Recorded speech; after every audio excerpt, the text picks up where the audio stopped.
Well, good morning, everybody. Time for another edition of the A Few Good Men on the Big Ten podcast. And what a week we have to talk about in the Big Ten Conference. I say good morning to my co-host, Mr. Andy Anders. Hello, Andy. Good morning, Bruce. Boy, we've got extremely thrilling, I guess, Michigan win over Rutgers, if any win over Rutgers can be referred to as thrilling. We have drama on the Friday night game with Purdue and Minnesota. We have Indiana showing itself to be pretty legit, and Ohio State, though victorious, probably wondering not about Illinois, Michigan State, or Michigan coming up, but whether it's up to snuff for a college football playoff. And we have an 0-5 Penn State team. Absolutely. A lot to cover this week. Yeah, we do have a lot to cover. So we will I don't know why we're not recording. We are recording over here? Okay, we are recording over here. Hold on one second. We'll maybe restart our Twitch broadcast. I know why we're not recording over here. Just a second, Andy. We have a little bit of an issue with our recording program, which will not help us on the Chris Landry football podcast channel. So we will have to start this bad boy over again. And now check our recording levels and see how we're doing. There we go. Much better. All right. So here we go. So we're going to hit the open again for all of you watching us on Twitch, which is at this point 0. So nobody knows that we screwed that up to start with. So that's a good thing. All right, here we go again. Get the right button.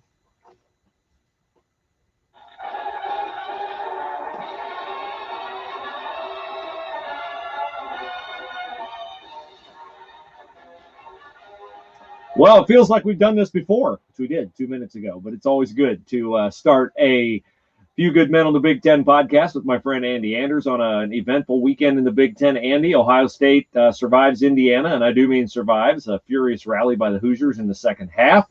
We have drama with the Minnesota and Purdue game on Friday night. We have a overtime extravaganza in Piscataway. Michigan happy they won. I mean, I guess it's better than losing, but you can't be too thrilled when you have to work that hard to beat Rutgers. And we have an 0-5 Penn State team. And, oh, by the way, we have Northwestern taking control of the Big Ten West. Yeah. Whole lot of things you wouldn't expect to be saying this late in the season. Penn State 0-5. Wow. Jim Harbaugh ecstatic over a triple overtime win over Rutgers. Northwestern leading the Big Ten West, not Wisconsin, not Minnesota. Yeah. Not even Iowa. It's Northwestern out there. Northwestern. You excited about that Big Ten title game, Northwestern and Ohio State? I honestly think that Northwestern beating Wisconsin is a bad thing for the Buckeyes. Yeah. Northwestern will be the easier game, but that's a bad thing. I think if Wisconsin wins out, they would be looked at more favorably by the playoff committee in terms of a win. I think for the Buckeyes, if you win out, you're still probably going to be in the playoff. Agreed. But you could have been a higher seed potentially if it was Wisconsin in that game. And you know, I think the higher seeds are going to be very valuable in this, especially if you're talking about potentially being the 1 seed. If Alabama gets knocked off, if Clemson avenges against Notre Dame, the 4th team in this playoff could be a very weak team relative to the top 3. If the top 3 are Clemson, Ohio State, and Alabama. So for Ohio State, I think it's actually a bad thing that Northwestern beat Wisconsin, but for Northwestern, man, what a coaching job this year by Pat Fitzgerald. Yeah, they sort of gather themselves every 4 or 5 years to have a great team by Northwestern standards. And at this point in time, you know, having beaten Iowa, having beaten Wisconsin, looks like they've weathered the worst of it in the West. So I would fully expect Northwestern to be the team that plays Ohio State on December the 19th. In Indianapolis. We have to always preface everything by saying that COVID could intrude, and Ohio State already lost 1 game to COVID. They cannot lose 2 more, or they're not eligible to play in the Big Ten title game, but they would still be eligible to play in the college football playoff. Right. All indications are they're on for Illinois, at least so far. They have 3 games left. You got to play 2 of them to make it. Yep. I maintain Michigan will not play them. I maintain Michigan will not play Ohio State. Did you see Dabo Sweeney's comments? I did. About Florida State. Dabo saying Florida State didn't want to play Clemson, and that he considers that game a forfeit by Florida State. It was Clemson who had the positive COVID Clemson test. had the positive COVID test, yeah. An interesting scenario there. If you believe Dabo in that one, I'm not the biggest Dabo fan. I respect him as a coach. Obviously, to win multiple national titles, you have to be a great coach. Yes, you do. I'm not denying he's a great coach, but the way he carries himself, the way he talks, the negative recruiting I've seen kind of sometimes behind the scenes from the Clemson program, he rubs me the wrong way personally, but I respect what he does as a coach. I wasn't a fan of those comments, especially because the positive COVID tests were on your team. And, but you wonder if it's a similar scenario then, if you believe what he said, if Michigan were to cancel against Ohio State. I don't think it's going to be good for the Michigan program to play Ohio State this year. Although Ohio State's defense showed some vulnerabilities on Saturday, I tend to write some of those off to being up 35-7 in a stadium with no fans where they can keep you juiced up and keep responding to your big plays and all that. I know you got to police your own attitude and focus and all that. I get it. But I just think in a stadium full of rabid Buckeye fans, a comeback from 35-7 by Indiana is not as apt to happen as it happened under those circumstances. Right. A lot of things. I'll start with the positives for Ohio State from that game, I guess, because there's obvious negatives to talk about, and my "you can't handle the truth" is going to be about some of those negatives. But honestly, Fields played the worst game he's played as an Ohio State quarterback. He did. And he still threw for, 300 yards? I think if that's the valley for Justin Fields, Ohio State fans don't have any reason to be concerned for the passing game. I think the offensive line is going to get too much flack from this game. One-on-one, they're winning their matchups in pass protection. They kept him upright a lot of the game. They had a lot of really good pickups. There was a touchdown pass. Master Teague picked up a very nice blitz. Had a very nice blitz pickup. I think that Indiana was sending a lot of creative pressures. A lot of times they sent more than Ohio State could block, and Fields held the ball too long on a lot of those sacks. He does that a lot. That's one, I think, of all the things I could list as Justin Fields' weaknesses, that would be the top of the list. Exactly. And I think all those pressures that they got to him on were zone blitzes. And I think defensive coordinators are going to pick up on that. So that's something he needs to work on is how do I beat a zone blitz? Yeah. I think against man blitzes, he's done it because he has man beaters on the outside. Sure. That's how Ohio State's trounced Michigan all these past few years, how Ryan Day has overcome the Don Brown blitz schemes is that they're man blitzes, and Ohio State has real NFL receivers on the outside. They do again this year. They can beat man coverage when they're singled up after the linebackers are sent. But the zone blitzes are throwing the Fields off a little bit more, I think. So I would watch out for him and Day to try and work through some of those issues against the zone blitz. I don't think the offensive line should be a concern right now. I see a lot of people saying that, but they should be. But again, Fields is holding the ball too long in the pocket, and you're having a lot of very creative pressures and guys being sent more than you can block. There was one major miscommunication I saw between Nicholas Petit-Frere and Wyatt Davis on the right side that allowed a rusher to go free. But other than that, I actually really liked how the offensive line played this weekend. Yeah, well, for Ohio State the next 2 weeks, if the games happen, they're playing head coaches who were defensive coaches, Lovie Smith, Illinois, and Mel Tucker, Michigan State. Michigan, obviously, Jim Harbaugh is the head coach. Don Brown's the defensive coordinator. I think that they're both in their final few games with Michigan because you just cannot work as hard as they had to work to beat Rutgers, and Ohio State's going to just name that one. That'll be a game where Ohio State won't need fans in the stadium, just beating Michigan and some of the stuff that reportedly went on in the offseason with Michigan trying to call Ohio State out on coaching without masks and stuff. And Ryan Day saying privately to his team, we're going to try to score 100 on those guys. And at the time that seemed like, braggadocio. But at this point in time, it seems like it might happen. So we shall see. We want to thank those of you who are watching us on our Twitch broadcast. Do us a favor, hit the follow button. It's located at the bottom right of the screen. It's that little heart. Once you do that, you'll get a text or an email notification every time we go live on the Chris Landry Football Show. Every single time you'll get that notification. Just click on that link in the message, and bam, you will be watching us live. You can listen to this podcast and an array of podcasts across all conference platforms. You got your scouting shows, your recruiting shows, your fantasy shows, at LandryFootball.com. It's your home for all things football, LandryFootball.com. Okay, let's talk a little bit about Northwestern and how they're doing it with Peyton Ramsey, an Indiana transfer. They're not really impressive throwing it. They're not really impressive running it. They play really good defense, holding Wisconsin to 7 points.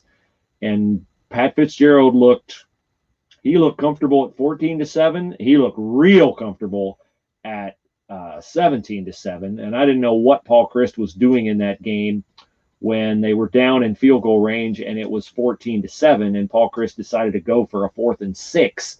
I thought at that point in time, you've probably got another 2 possessions in the game. You kick the field goal, you take your chance of scoring a touchdown and try to win the game outright on the road. I thought it was a really bad decision by Paul Chryst, because when they didn't get it, it gave Northwestern the momentum then to drive down and get the field goal. Once they were up 2 scores, it's over. I would have understood that decision if Wisconsin's offense was humming. But you scored 7 points to that point in the game. You need to take the points where you can get them, and you're stopping Northwestern on offense. So I think reading the momentum of the game should have probably kicked the field goal there. If it were a high-scoring affair, I would have understood going for it.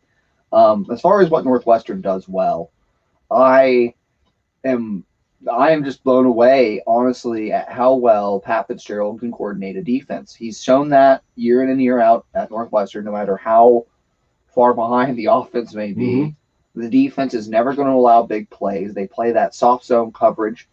And when they have good talent on the defense, like they do this year, they have a good stable of defensive backs. They have one of the best linebackers in the conference, Patty Fisher. They have a deep, talented back end, actually, at Northwestern. And I think that when you have that level of talent with that level of coordination, it results in great defenses, and that's what's happening in Northwestern. Yeah, Mike Hankwitz does a really good job. They play, I would say, a defense where it's kind of a patty cake, bend but don't break defense. They don't blitz. They rarely blitz. And, so they force you to go short plays, long drives, multiple play drives.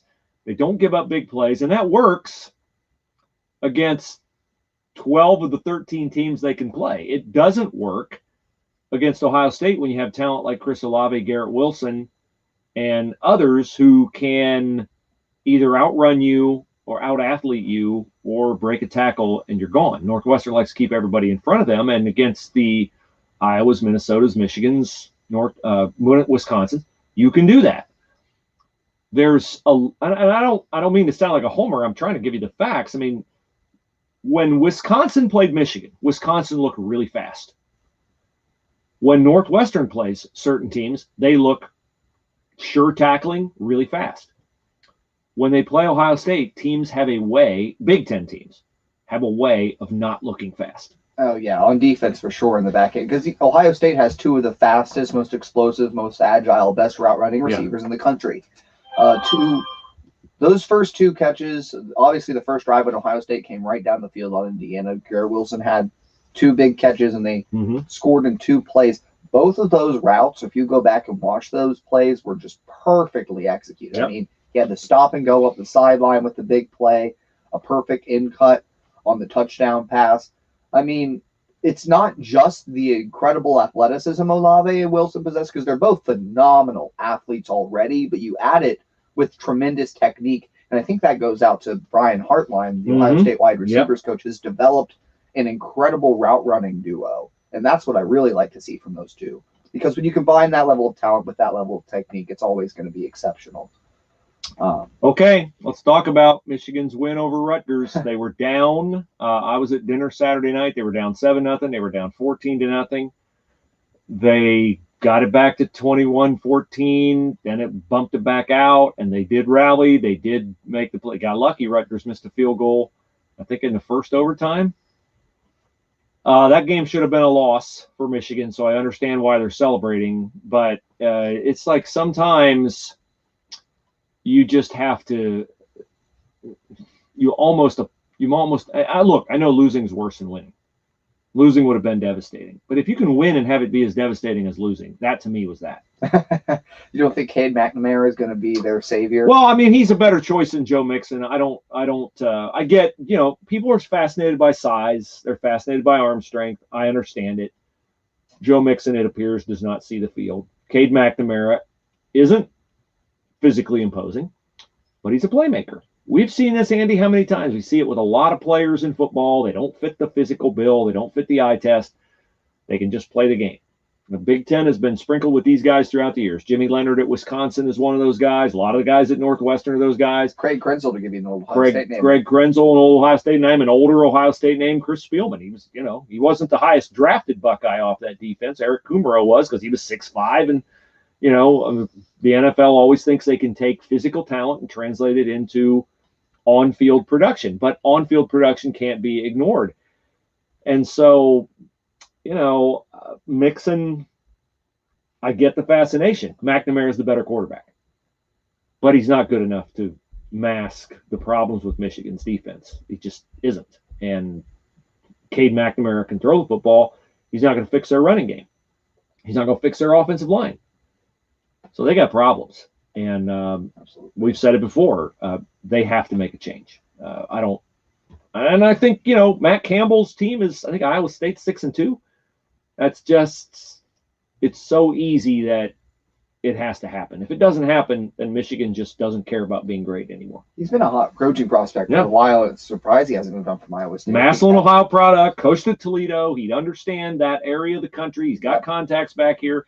He's pulled some big upsets. He's beaten Oklahoma when he's won games where he hasn't had as good a talent. I think he will recruit Ohio. He will recruit Ohio hard. It comes at a time when Ohio State, honestly, leaves some Ohio players on the table because and I get it, they're having success recruiting nationally. I don't know that I love it. I get it. I can understand it without loving it.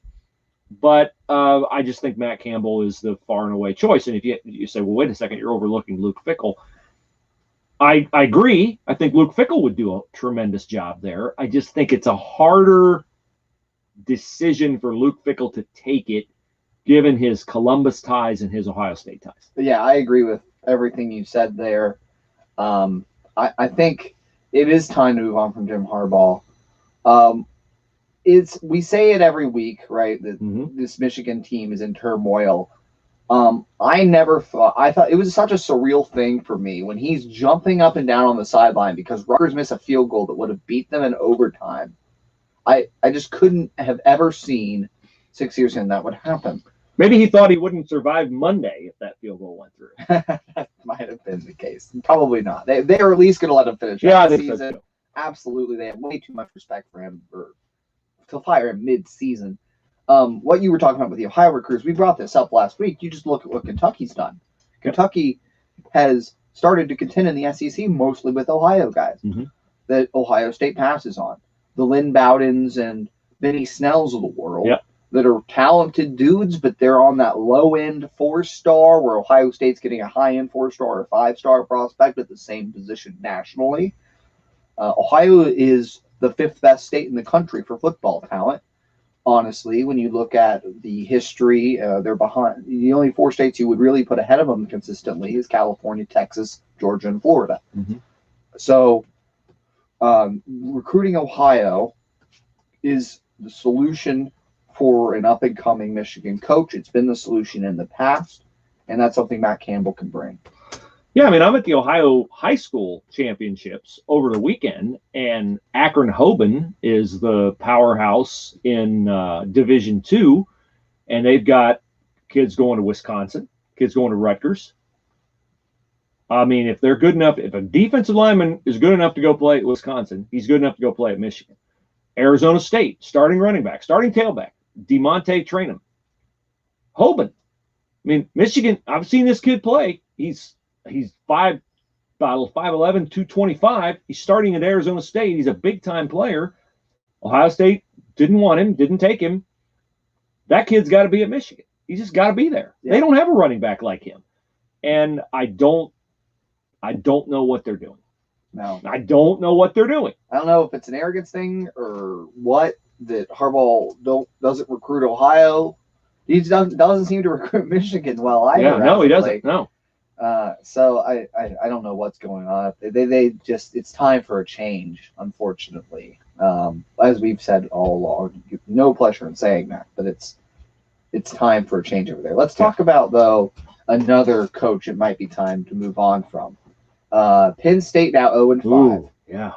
First time in school history. And now the reports have come out about Micah Parsons being in a fight, being in an altercation that involved punching, choking, and a knife, apparently, with a teammate. And James Franklin tells said teammate, given Micah Parsons is their best defensive player, not to go to the police after this altercation that involved a knife. Bruce, what do you make of this situation? Is it time for James Franklin to go at Penn State? Well, I mean, it's just you don't want on-field adversity to be paired with off-field adversity and police blotter stuff and unflattering headlines and accusations. I'm not going to get into who did what to whom because I have no idea. Right. I just know that embattled coaches, if the embattlement is related to winning and losing, can survive when you have multiple 10-win seasons like James Franklin has had. But when you get investigations, court cases, depositions, all those kinds of things in there, it makes the school look at the coach differently, and it makes the coach sometimes look for a fresh start.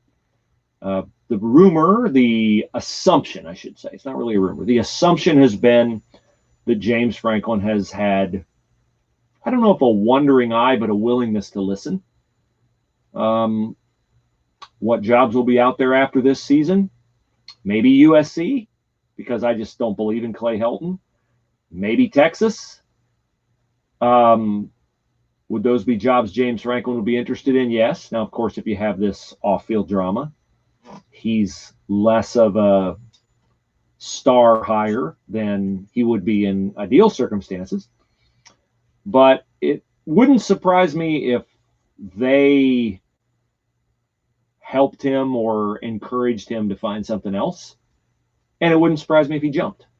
No, I totally agree with that statement there. The on-field and the off-field, I think, is too much, and it's time for a change. He hasn't been able to win the big games he needs to win at Penn State in the past.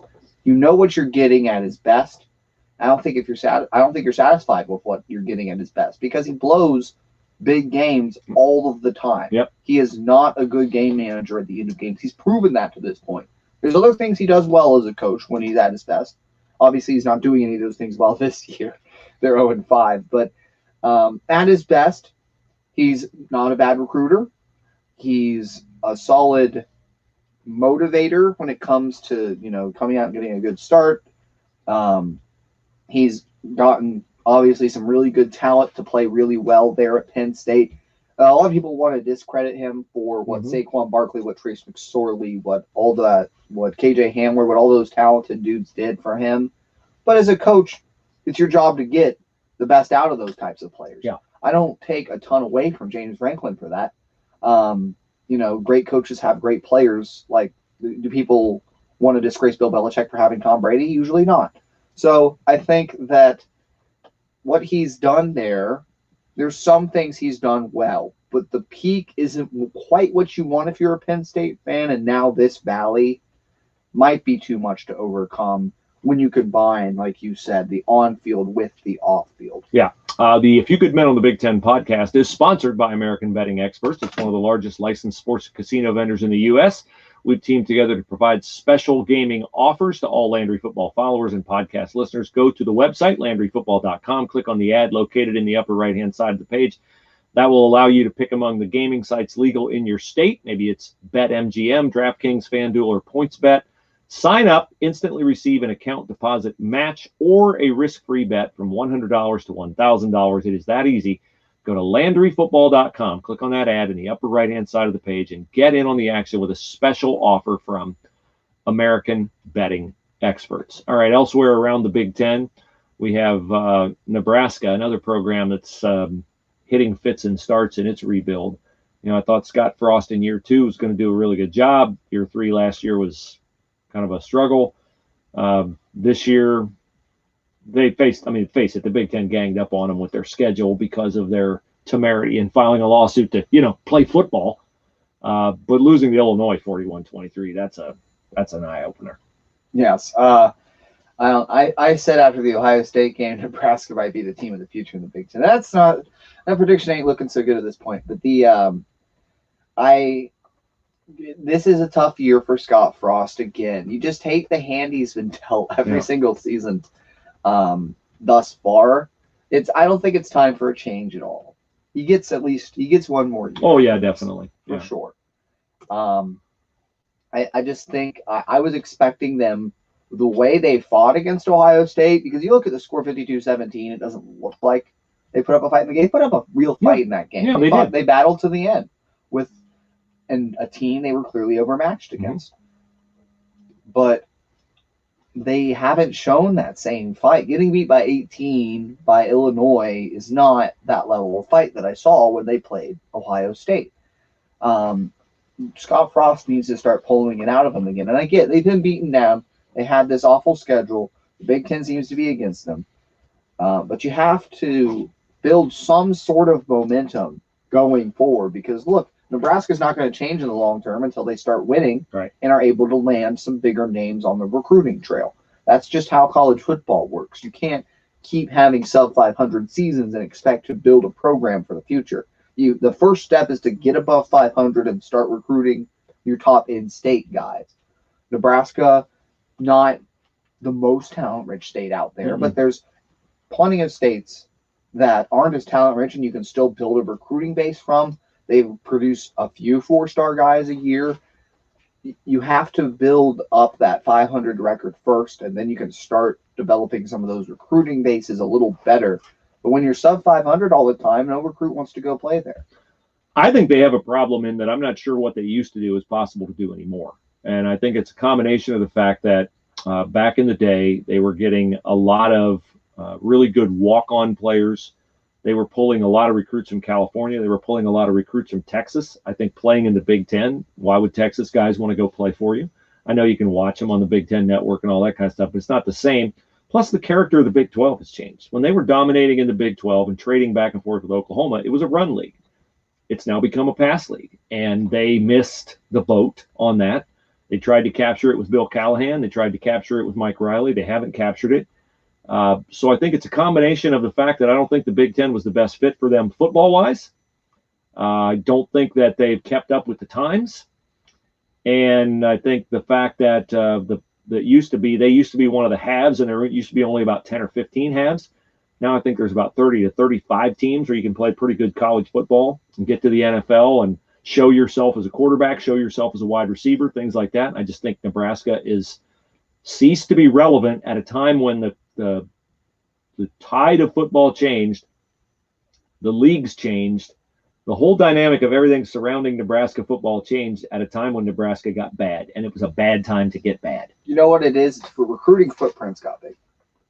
You look back when Ohio State was when Nebraska was dominant in the 90s, you were getting all those recruits out west. Most recruiting was much more localized. Yeah. Since social media, since developed communication, since brand has become a thing on the recruiting trail. Exactly. All these programs can go and recruit nationally now. And that's why Ohio college football lacks, I think it had more parity decades ago. But now it's Ohio State, it's Alabama, it's Clemson, and then it's kind of everybody else. Yeah, I mean, you go back and you look at the great Woody Hayes teams, you're not going to find a great wide receiver on Ohio State's roster from California like Chris Olave. You're not going to find one on there like Chris Olave on the John Cooper teams or even on the Jim Tressel teams. Now, I mean, they had the occasional David Boston from Texas and places like that, but it was a Midwest team. And so that was why when Ohio State would go play in the Rose Bowl way back in the day, they faced a speed disadvantage because California's recruiting California kids. Now everybody's recruiting everybody. And so you're right, Andy. That's a big part of it. The way that social media has changed recruiting, the way that recruiting services have operated, the technology, everything has gone on. And it's almost like Nebraska was just this, in some ways, unwitting victim, and in some ways, just a little bit asleep at the switch at the wrong time. And so I really think Nebraska's ceiling now is a little bit like Northwestern, Iowa. Regroup every 4 to 5 years. You build a strong senior class. You put together a 9 to 10 win season. Maybe you win the West, but I don't see them being a national player again. No, they just don't have the in-state base. They don't have the Texas connections anymore. I mean, there's so many people competing for Texas commits now. Yep. Ohio State's a big player. Big in Texas. And then obviously the in-state schools. If Herman can start regathering himself in Texas after, I mean, one thing we haven't talked about, the 5-star flip that happened. Quinn Ewers, yeah. Quinn Ewers to Ohio State.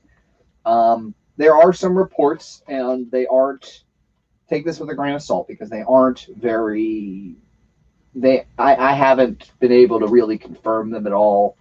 They're just kind of, they're out there, they're on Twitter, is that Quinn Ewers really wanted to go to Texas. Like, painted his room burnt orange as a kid, wanted to go to Texas. And he didn't because of Tom Herman. That he saw the way Tom Herman treated his former Houston staff after they came with him to Texas. That he thinks he's essentially a snake oil salesman. And that's the main reason he decommitted. Now, again, that's not, there's like one source that's saying that, hearing it behind the scenes. He is someone who's connected, but it's just not that well. You know, I'm not going to sit here and say that's 100% why it happened with Quinn Ewers. But if it did, that's just so interesting, and really just not a good look. Even if that's not what happened, it's a terrible look for Tom Herman to miss out on a 5-star Texas kid who was committed to Texas. Yeah, at a time when, you know, they're going to be needing a quarterback with Sam Ehlinger, you know, leaving, and they'd have 1 year in between. But yeah, that's a bad look. You got to get the best. When you're Texas, you got to get the best players in Texas. Mac Brown always did. That's why they got good under Mac Brown. And Tom Herman was supposed to be a great recruiter, and he just hasn't. And a lot of good players are leaving Texas to come to Ohio State and other places. If you found us on Twitch TV, thank you for that. Twitch.tv/The Chris Landry Football Show. Hit the follow button. It's in the bottom right-hand corner of your screen. It's that little heart, so you'll automatically get a message every time we are live and a link to the show. And secondly, chat with us on Twitch.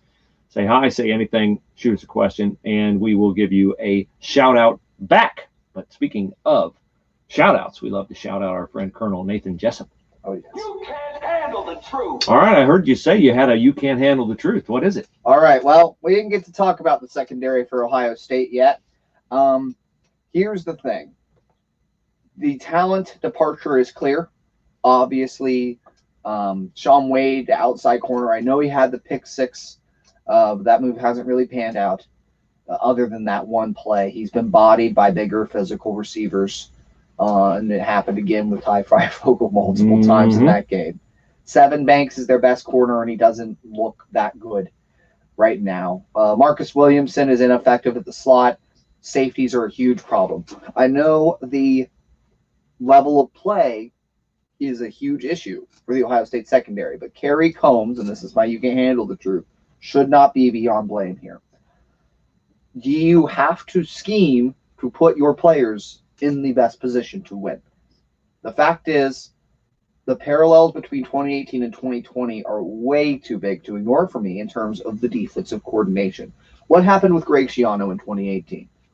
He just had a bunch of first-round corners leave. He did a great job coordinating the 2017 defense. The year prior, Greg Schiano was a great defensive coordinator, but he didn't change the scheme. You had a whole group of first-round corners leave, and he tried to run the same system with press man coverage and bump and run that worked when you had your Garyon Conleys, your Marshawn Lattimore's, Denzel Ward, Yep. those types of players.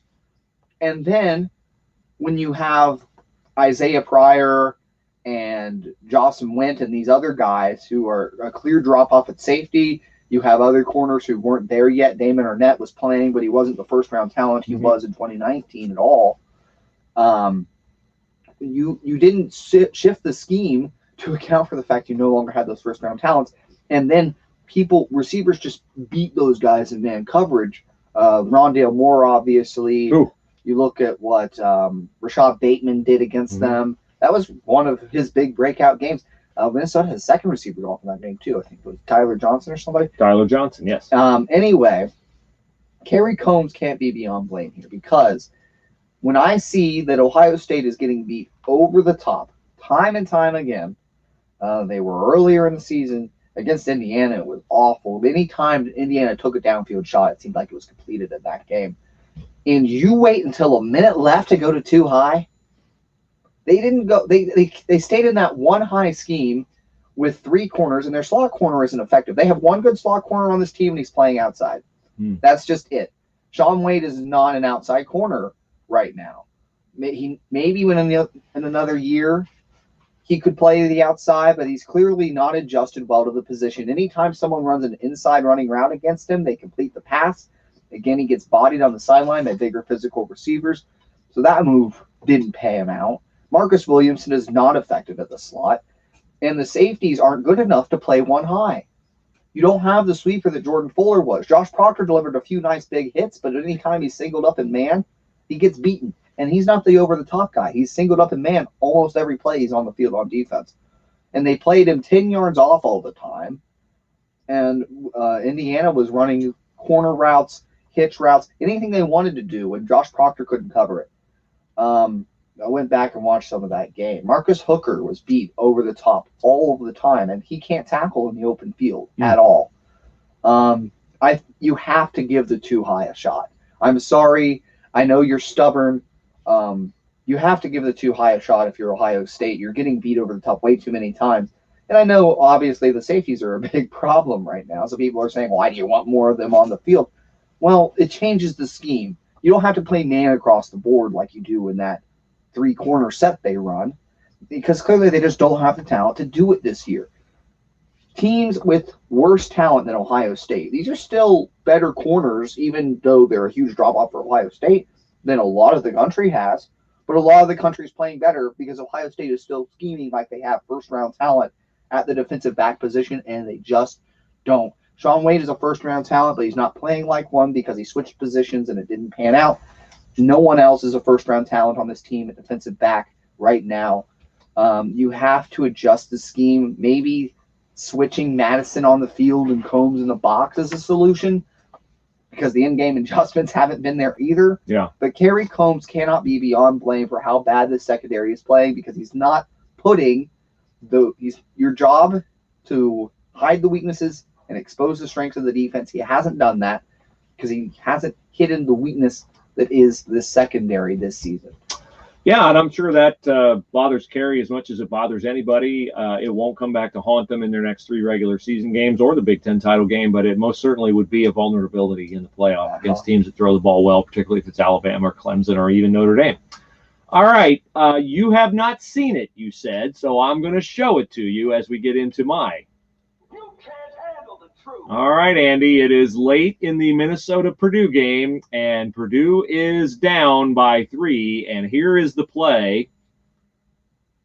And does that guy look to you like he committed offensive pass interference? Oh, no. I did see this, now that I think about it. Oh, yeah. That's your game-winning touchdown pass with 50-some seconds to go in the game. Good night. For Purdue against Minnesota. Here it is again, and you can look at it 1,000 times, and you're not going to see that Purdue tight end commit offensive pass interference. Yet it was called, and then Purdue threw an interception and lost the game, and Jeff Brom was understandably livid about it. Social media was abuzz with how it was a horrible call. It puts the Big Ten in a kind of a light where you look at it and you go, well, that dude had money on the game, which, we know he didn't have money on the game, but that's where people go, and you don't ever want people to even go down that road with your league. There has to be communication on the field among the officials. Somebody has to have a clear view of that and say to the person who threw the flag, hey, you got to pick that up. I mean, you have to pick that up, because it did decide the game. You hear all this time people say, well, one play doesn't decide the game. Well, sometimes one play does decide the game. Yes. In the last minute, one play decides the game. And that play decided the game, and it decided the game for the wrong team. And Purdue has still somewhat realistic chances of having a landmark season, and that loss really hurts their bowl aspirations. It really does. And it hurts their opportunity in the Big Ten West. And that's just, man, that can't happen. The conference, and the only thing for the conference to do is to just own up and say, we blew it. We absolutely blew that call. And Big I would Ten. think that ref should not work another game this year. And I would say he shouldn't work another game in the Big Ten ever, because you just can't make that mistake. No. The Big Ten taking ownership for something? Yeah, I know. Wow. Shocker. That would be, I'd be more shocked by that. It would be a nice thing to see. The Big Ten officials have been really bad this season in general. I mean, the Ohio State-Indiana game had some terrible calls in it that went both ways. Phantom pass interferences, and why didn't they? There was that one fumble that Baron Browning forced where the receiver clearly wasn't down. Right. He didn't even stop to take a look. You had Indiana was practically blocking in the secondary at some points on those crossing routes. And, OPI never got called. If you're going to call OPI, call it there. Don't call it when there just wasn't one on that play. No, there was not. Rich on Facebook says, what did you guys make of Justin Fields' interceptions? Were all three his fault or not? Yeah, all three were his fault. All three were his fault. Yeah. The first one was threw it inside, should have been thrown outside. The other two, just don't throw it. I know you don't want to get sacked, but don't throw it in that situation. Just force the ball. Yeah. If you're going to the ground, it's almost never a good idea to throw it. I know he's made those plays in the past, but Chris Olave was contested on that, and you just can't make that throw going to the ground. I get the third interception. The guy was open at least, but you overshot him, and clearly, again, you go into the ground on a sack, on the run. It's just not a throw you want to make as a quarterback unless you're throwing it into the stands. Point out grandma on the bleachers and chuck it over there. Don't risk the interception. Give it the old Joe Bowserman. All right, now this week's schedule as we back on out of here. We got Ohio State on noon Saturday at Illinois. Maryland and Indiana will play at the same time. Terps hoping to get back on the field after 2 straight lost games to COVID. Playing at Indiana, that one could light up the scoreboard there in Bloomington. Those two teams can wing it around. That might be a 4-hour game the way they both throw it. Yeah. Northwestern goes on the road to Michigan State. I don't think Northwestern's good enough to take anybody for granted, but I think they're good enough to beat Michigan State. They should win that game. They're 11th now? I didn't know that. They are 11th. Minnesota is at Wisconsin. Let me see. What's that one? That's the Paul Bunyan Axe on the line for the Gophers and the Badgers. Badgers will be salty and mad, and with the way Minnesota doesn't play the run, Wisconsin might run for 400 yards in that one. Rutgers is on the road at Purdue. Schiano's doing a pretty good job at Rutgers. He really is. He's got him playing hard. Yes. The transfer QB from Nebraska has really helped him, Noah Vedral. And then here's your game that we thought would mean something, and it really means absolutely nothing. It might mean the toilet bowl. It might mean Penn State at Michigan. That one is at noon. That tells you everything you need to know right there. Ohio State and Illinois are playing at noon, and the 3:30 game in the Big Ten is not Michigan and Penn State. The Big Ten Network doesn't even want that game for night. They don't even want that game for nighttime. They don't. Clearly it's not going to pull in the best ratings. What is there to watch in that? You got two struggling coaches, struggling programs, two struggling offenses. Fires.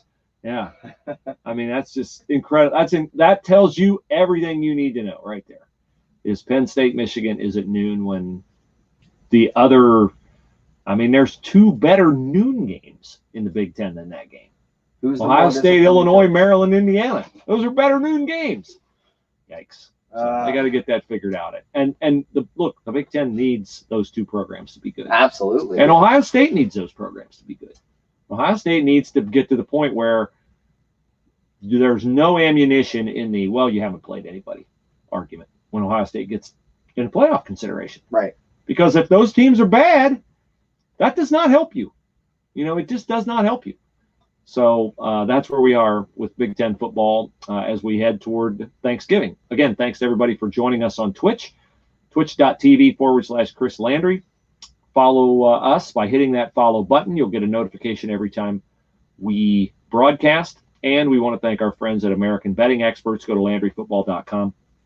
Go to the ad upper right-hand corner of the page. You'll get a free match for your first bet. America's Betting Experts. Appreciate them very, very much. Andy, we will look forward to seeing you next Monday after another week of Big Ten football. And hopefully COVID will not intrude and keep the schedule from being reduced. And we'll see what we see coming out of Ohio State, Illinois, Northwestern at Michigan State, Minnesota at Wisconsin, and Penn State at Michigan. We can only hope. Yes. Everybody have a great week. Talk to you again next Monday at 10. Our friends from the Big 12 with the In Defense of the Big 12 podcast comes your way at the top of the hour here on the Chris Landry Football Channel on Twitch. And you can always hear the podcast at LandryFootball.com.